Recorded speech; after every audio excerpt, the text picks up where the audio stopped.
Po të ishte realizuar në praktik ideja për bashkëpunim të ngushtë ekonomik me Serbisë, Shqipërisë dhe Maqedonisë së Veriut, vendet me një treg prej afro 11 milion banorësh do të kishin përfituar. Ndryshimet në marrëdhëniet ndërkombëtare, por edhe interesat e ngushta ditore të aktorëve kryesor bën që sot për Ballkanin e hapur të flitet si për një nga mundësitë e humbura. Ballkani i ballkanasve. Kjo është fjalia që presidenti i Serbisë Aleksandar Vučić e ka përsëritur disa herë, përfshirë edhe në New York në Kombet e Bashkuara, në kulmin e iniciativës Ballkani i hapur apo mini Schengen siç e quanin disa. Ideja ishte që si një paradhom e Bashkimit Evropian mes vendeve të rajonit, konkretisht Serbisë, Shqipërisë dhe Maqedonisë së Veriut, të krijojë një hapësirë me lëvizje të lirë të njerëzve, mallrave dhe kapitalit në dobi të ndërsjellë të këtyre shteteve. Koncepti në parim i dobishëm nuk zgjati shumë, që në fillim kur ideja u përmend publikisht, u shoqërua me pretendime se nuk kishte një nismë autentike zyrtarëve që e promovuan. Aleksandar Vučić dhe Edi Rama u fol se koncepti i bashkëpunimit në Ballkanin Perëndimor ishte hartuar në Washington ose Berlin dhe se ishte dërguar si një zgjidhje e gatshme për t'u zbatuar sa më shpejt. Disa, të shqetësuar nga ajo që e quajnë hegemonia e madhe serbe, e pan Ballkanin e hapur, një plan për dominim serb në rajon përmes instrumenteve ekonomike. Megjithëse bëhet fjalë për vitin 2019, kur koncepti u hodh për herë të parë, harta gjeopolitike dhe drejtimet e bashkëpunimit atëherë dukeshin ndryshe. Perëndimit i interesonte të ruante ndikimin e tij në Ballkan përmes një lloji imitimi të hapësirës së BE-s, ndërsa zgjerimi me antar të rinj shihej si perspektive largët. Ndërkohë, në shtëpinë e bardhë, erdhi Joe Biden për të rikthyer pas 4 vitesh Donald Trump. Bota u bë më e paqëndrueshme, e përfshirë nga konflikte të mëdha ushtarake, gara armatimesh dhe ndarje të sferave të interesit. Sot flitet hapur për antarësimin e Shqipërisë dhe Malit të Zi në BE,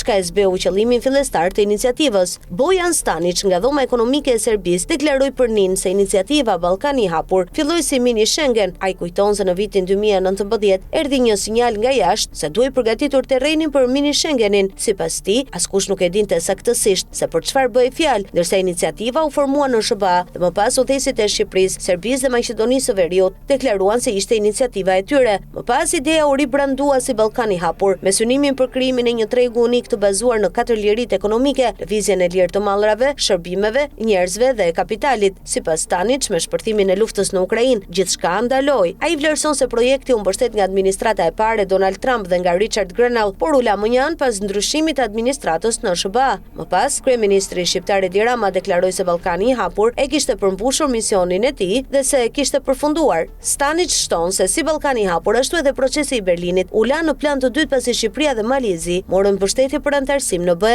Sipas tij, Serbia ishte promotore më e zëshme e bashkëpunimit ekonomik, duke qenë se ka prodhimin më të madh në rajon dhe eksporton më shumë. Stanić vlerëson se iniciativa të shtoi për shkak të mungesës së një qëllimi të përbashkët për integrim të plotë rajonal, veçanërisht në nivelin e zyrtarëve. Predrag Bjelić, profesor i tregtisë ndërkombëtare në Fakultetin Ekonomik në Beograd, deklaroi se iniciativa shkoi më thellë se CEFTA në disa fusha, por mbeti e ekspozuar ndaj luhatjeve politike mes tre vendeve. Sipas tij, përkeqësimi i marrëdhënieve politike, sidomos mes Serbisë dhe Shqipërisë, e shtyu iniciativën në plan të dytë. Ai shton se Ballkani i hapur u konceptua edhe si një kompensim për ngecjet në CEFTA dhe në krijimin e tregut të përbashkët të Ballkanit Perëndimor, të bllokuara nga çështje politike si ajo e Kosovës, por Bashkimi Evropian vazhdoi të insistojë në bashkëpunim me të 6 ekonomitë e rajonit, duke relativizuar rolin e kësaj nisme. Dragoljub Rajić, koordinatori i rrjetit për mbështetje të biznesit, deklaroi se nga këndvështrimi i komunitetit të biznesit, bashkëpunimi ekziston. Megjithatë, ai thekson se politika i jep iniciativës një ngarkesë që e vështirëson funksionimin e saj. Sipas tij, Serbia, si vendi më i madh në rajon, ka interes për marrëdhënie të mira fqinjësore dhe për shkëmbime normale tregtare, por rajoni mbetet i ngarkuar me çështje të pazgjedhura politike, përfshirë Kosovën dhe pasojat e luftëtarëve në ish Jugosllavi. Rajić vlerëson se politikanët shpesh i përshtatin prioritetet rajonale nevojave të brendshme afatshkurtra. Ai thekson se sot Ballkani i hapur mbetet një iniciativë lënë në hije, ndërsa politika vazhdon të ndikojë mbi proceset ekonomike në rajon.